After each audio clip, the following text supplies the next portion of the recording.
Welcome to another edition of a Union County Conversation, a show that helps you understand Union County government and its services. I'm your host, Meg McElwain.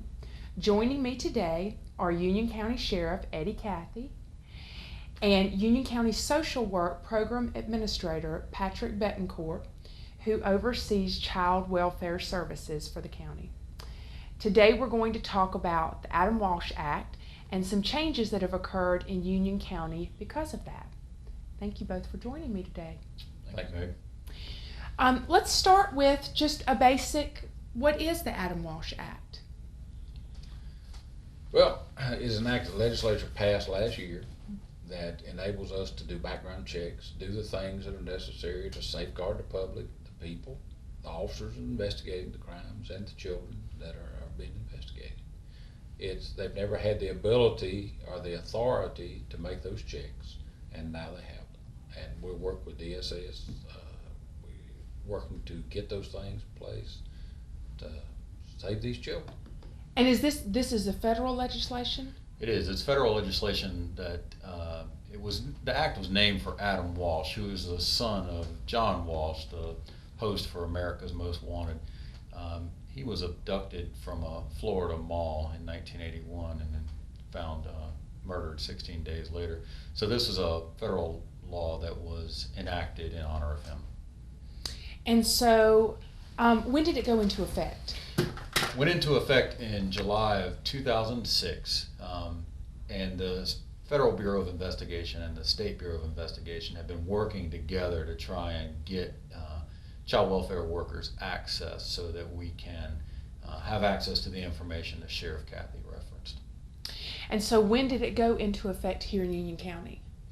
Well, we're still working on the procedures and the process. There's quite a bit of requirements that go along with it. As you might imagine, the security protocol for having this kind of information is something that law enforcement officers are pretty equipped to handle. It's a little bit new for child welfare workers, so we're still working to iron out all the kinks.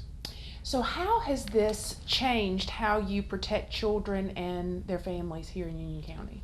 Well, it has actually relieved some of the duties from our officers and given that authority to social services. It has given them the authority to make these checks, to do the things that are necessary for them to do it on their own without having to go through the process of contacting our agency, contacting our officers, and requesting us and just sort of passing it back. So it's just giving them the authority to do that. It started this process through the legislature last year, and this process is an ongoing process to get the authority to do this, and it's controlled by the SBI, DCI terminals, and we're hoping that soon they'll have their own terminals to just sit down and basically run those checks themselves.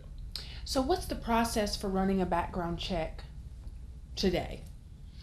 Currently, child welfare workers have access to what's known as ACES, or Automated Criminal and Infraction System, that's offered through North Carolina Administrative Office of the Courts. They have, as Sheriff Cathy referenced, that direct terminal access at their offices.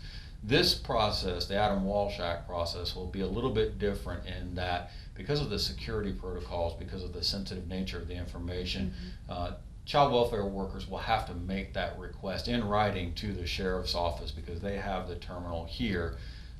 They will allow us to then have that information, and once we get that information, we'll have to securely store it back at the Department of Social Services.